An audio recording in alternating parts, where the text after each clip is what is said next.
นี่คือชุมชนคนผู้ไทยในแขวงคำโมนหมู่บ้านตีนผากับท้องนาที่กว้างที่สุดของเมืองไซโบทองสำหรับคนแถวนี้บ้านผาคาดก็เป็นเพียงหมู่บ้านธรรมดาแต่สำหรับคนฝ่าผู้คือค่อยแล้วนี่คือดินแดนของคุณเขาและเลิงเล้าเทพนิยายอย่างแท้จริง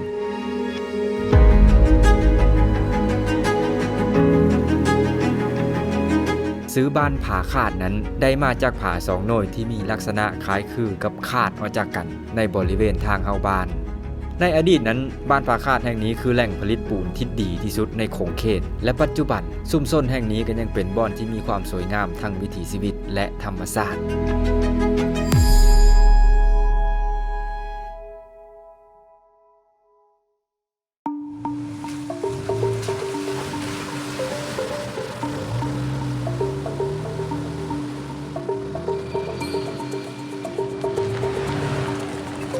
ขอต้อนรับทุกท่านเข้าสู่ช่วงเวลาของการเดินทางค้นหาศึกษาและเล่าเรื่องกับแตะขอบฟ้าทุกความเงียบสงบนั้นต้องแลกมาโดยความห่างไกล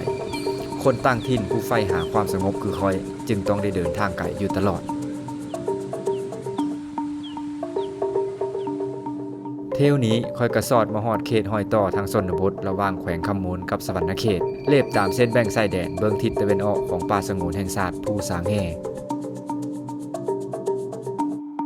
นอกจากวิถีชีวิตและธรรมชาติที่สวยงามแล้วอีกอย่างหนึ่งที่ได้ค่อยหลงไหลในเขตนี้ก็คือรูปแบบของอาคารบ้านเฮิงของพี่โพชาวผู้ไทยในหลายบ้านที่ค่อยได้ผ่านไปผ่านมานั้นยังได้เห็นหลายซุ่มซ่นที่ยังเฮ็ดเฮินทรงผู้ไทยแบบดั้งเดิมอยู่ยกตารางสูงฝาแป้นหลังคาไม้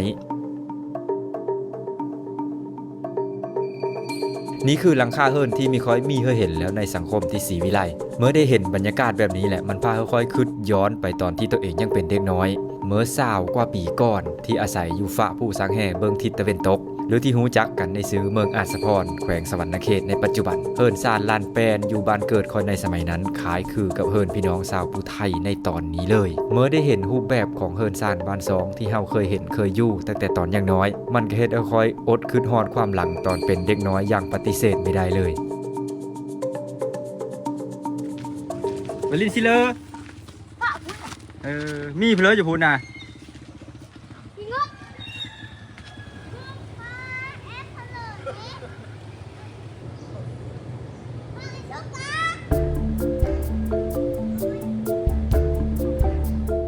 จุดหมายปลายทางของคอยในเที่ยวนี้ก็คือบ้านผาคาดเมืองไซโบทองแขวงคำโมนเพราะในตอนที่ค่อยเดินทางอ้อมผู้สางแห่ในแตะขอบฟ้าตอนที่ผ่านมานั้นค่อยได้บินโดรนขึ้นจากบ้านป่าพักเน่าและเห็นผาหิน3 ผาเล่นกันอยู่เป็นที่สะดุดตาบ้านขึ้นไปด่านง่อยเทิงผู้สางแห่แนมลงมาแห้งเห็นเด่นก็เลยถามและได้หูมาว่าบริเวณนั้นแม้นบ้านผาคาดบ้านนี้เป็นจอมอิทธิพลแห่งการผลิตปูนซึ่งมีแม้นปูนก่อเฮิรนนะพี่น้องเอ้ยปูนแค้วมากของซุ่มวัยรุ่นป้าแดงในอดีตเขาว่ากันว่าในข้าวนั้นนี่ปูนบ้านผาคาดคือปูนที่ดีที่สุดในขอบเขตภูสางแห่บอกง่ายๆก็คือบ้านอันนี้เป็นเจ้าพ่อแห่งปูนแค้วในครั้งอดีตมื้อนี้ค่อยก็เลยตามมาเบิ่งเห็นด้วยตาของตนเองแต่พ่อมาเห็นเท่านั้นแหละค่อยก็งึดพ่อแฮวสิล้นว่าผาบ่อนนี้มันคือหาดคักหาดแหนกระดอปานมีแนวตัดสมซื้อบ้านผาคาดอลี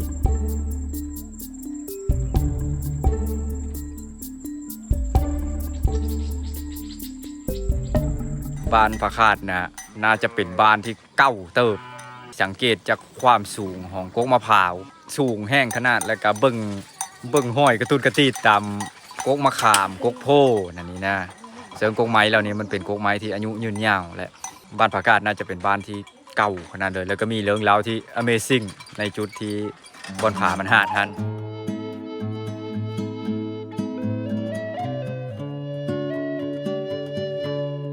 ในจุดที่ผามันขาดออกจากกันนั้นผู้เฒ่าผู้แก่ได้เล่าไว้ว่านั้นเป็นสีมือของสั่งสินไส้สีโหและหอยสั่งในตอนที่พวกเขาเดินทางไปตามหาน้าสาวผู้เป็นน้องของพ่อที่ถือยักษ์กุมพันจับโตไปแต่มาฮอดนี้ล่ะเจอผาสูงสั้นขวางทางเขาขี้ค้านปีนทีมอเวนเจอร์สินไส้ก็เลยใช้อาคมฟาดฟันลงไปเสื้อผาบ่อนี้จนหาดสะบั้นแล้วเอาชิ้นโซนที่ตัดอ้อไปทิ่มอยู่อีกเบื้องหนึ่งของผาในบริเวณที่เป็นท้องนาในปัจจุบันเอิ้นกันว่าผาน้อย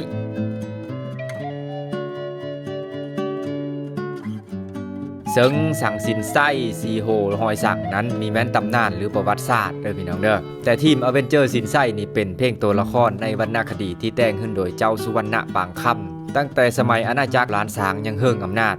ซึ่งเรื่องสังสินไส้นี่เป็นวรรณคดีศิลป์เอกที่เปรียบดังสมบัติทางวัฒนธรรมของคนสองฝั่งของเลยก็ว่าได้เพราะว่าในวรรณกรรมเรื่องนี้นี่ได้มีการใช้ถ้อยคำและภาษาที่งดงามแม้แต่ในบทโกรธบทแค้นก็มีคำด่าหรือคำหยาบเลยแม้แต่คำเดียวแต่ก็ยังสามารถบรรยายให้ผู้อ่านได้รับรู้ถึงความรู้สึกอันโกรธแค้นอันนั้นได้อย่างลึกซึ้งถึงโซ่งเพราะว่าเจ้าบางคำนี่เพิ่นเป็นผู้ที่แตะสารด้านภาษาบาลีสันสกฤตและหูราชประเพณีเป็นอย่างดีเรื่องสังสินไส้จึงนับว่าเป็นบทวรรณกรรมที่งดงามและอมตะตลอดกาลก็ว่าได้ซึ่งนั้นก็หมายความว่าการหาดของผาในจุดนี้น่ะมีแม้นสีมือของสังสินไส้แต่เป็นการแต่งเรื่องเล่าของผู้เฒ่าเอาไว้เล่าเพื่อความบันเทิงกับลูกหลานเท่านั้นเพราะว่าระบบเอนเตอร์เทนเมนต์ของคนสมัยก่อนมันมีสื่อมัลติมีเดียคือทุกมื้อนี้มันไม่ได้มีการเบิ่งหนังฟังเพลงเนาะก็มีแต่หาเรื่องเล่าหานิทานมาก้อมลูกก้อมหลานตามยุคสมัยนั่นล่ะแต่สิ่งที่เป็นความจริงอันประจักษ์ของบ้านผาคาดแห่งนี้ก็คือความสวยงามทางธรรมชาติและความลงโตในการเลอะบ่อนสร้างถิ่นฐานของปู่ย่าตายายของพวกเขาเลอะทำเลได้อย่างซ่านสลาดทางทิศตะวันตกจะมีสายน้ำตัดผ่านหมู่บ้านและทิศตะวันออกจะมีผาสูงบังไว้ซึ่งผานี้มีความสูงประมาณ300 เมตรจากที่คอยวัดแทะโดยโดรนโดยความที่เป็นหมู่บ้านที่อยู่ติดตีนผานั่นหมายความว่าแต่ละมื้อก่อนที่แสงตะเวนสีส่องลงมาฮอดหลังคาเฮิรนในบ้านนี่มันก็สิเป็นตอนสายประมาณ9 โมง 10 โมงไปแล้วเฮ็ดให้พวกเขามีเวลาในการเฮ็ดเฮ็ดงานและเฮ็ดกิจกรรมต่างๆในหมู่บ้านโดยที่มีความร้อนจากแสงตะเวนมารบกวนและแต่ละมื้อนี่พวกเขาจะได้รับแสงแดดประมาณ2 ใน 3 โซนเท่านั้นเพราะว่าตอนแรกตะเวนก็สิตกรับขอบผู้สังแห่ลงไปอีกเบิ่งหนึ่งสำหรับการอาศัยอยู่ในประเทศที่มีอุณหภูมิค่อนข้างสูงคือประเทศลาวเฮาเนี่ยการเลอะตั้งถิ่นฐานแบบนี้เป็นพิเลที่สุดยอดไปเลย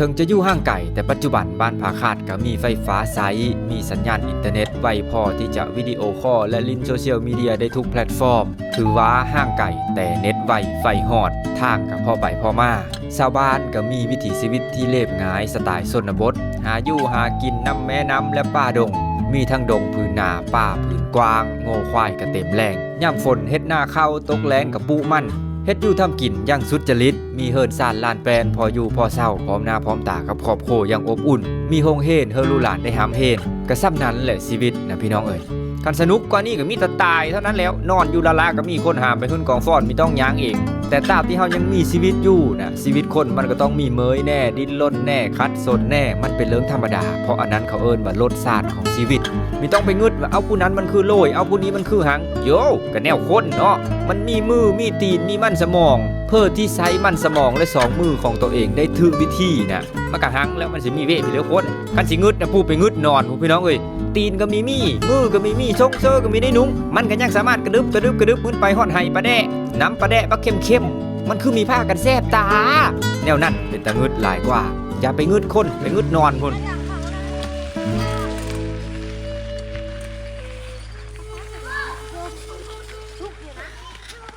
ซึ่งมามื้อนี้ก็ในบ้านมาพอสหายเก่าเพิ่นตั้งแต่ข้าวเป็นทหารเพิ่นในบ้านแต่ก่อนเพิ่นเป็นทหารมีกองพันแปดเลยเพิ่นเลยทางการเทิงเพิ่นส่งไปเข้าโรงเรียนโรงเรียนใน10อยู่ซิโนเลยเป็นอาจารย์สอนการทหารเลยก็เลยถามข้าวมาก็เลยได้พบกันหมด20 กว่าปีพุ่นแล้วมีที่พอเดียวนะแม่นเพิ่นก็ได้เอาเหล้าฮับ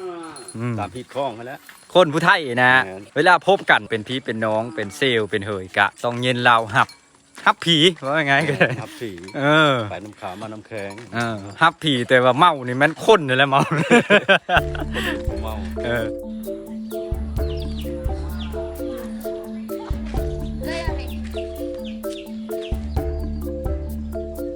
พอได้เว้าจ่าถามข้าวกันไปกันมาแล้วนะทั้งสำเนียงเสียงเว้าและก็ลายผ้าลายแพร่ของไทยบ้านผาคาดนะคู่กันกับลายผ้าแพร่อยู่ทางบ้านค่อยเลยล่มไปถึงคำศัพท์เฉพาะอย่างคำว่าผ้าลายฝ้ายกระเหาะกระเอิญคือกันบัดถามเลิกเข้าไปแล้วไทยผาคาดก็มีปู่ย่าตานายเสือสายที่มาแต่ฝ่าผู้สังแห่เบิ่งตะเวนตก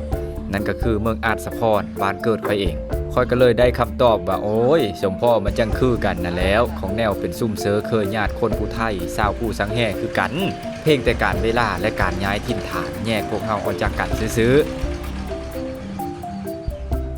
ทางนี้ก็มีผ้าจกผ้าลายมีไฟกระหอกคือกันกับอาสพรบ้านคอยเลยในสำนวนผู้ไทยที่มักเว้าว่าคันใส่แน่แนวโน้มเฮายังสิได้ห่มผ้าลายพื้นเดียวนะผ้าลายมันหมายถึงผ้าแพร่ที่เป็นเอกลักษณ์ของชนเผ่าผู้ไทยถ้าคนที่จะห่มผ้าลายพื้นเดียวมันมีแม้นโผเมกันที่กำลังอินเลิฟอยู่ในโซงฮันนีมูนมันห่มผ้าพื้นเดียวมีได้ผ้าลายมันพื้นน้อยๆนึงถ้าคนห่มผ้าลายนะมันต้องกอดกันมันจังห่มเมิด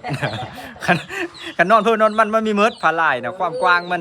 ฟืมนี่คือฟืมอยู่ทางหลังนี่กว้างสุดก็ต่ำได้แต่ประมาณเมตร20ความกว้างของผ้าลายก็สิอยู่ประมาณเมตร20เส้นอันกว้างกว่าหันกับมันได้ยิบต่อกัน2ผืนอันนั้นคือความหมายของ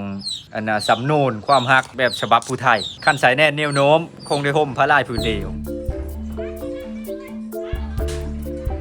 ผ้ามูนเนาะ ผ้าก็อีกเย็นแบบยื้อเว้นเด้อลูก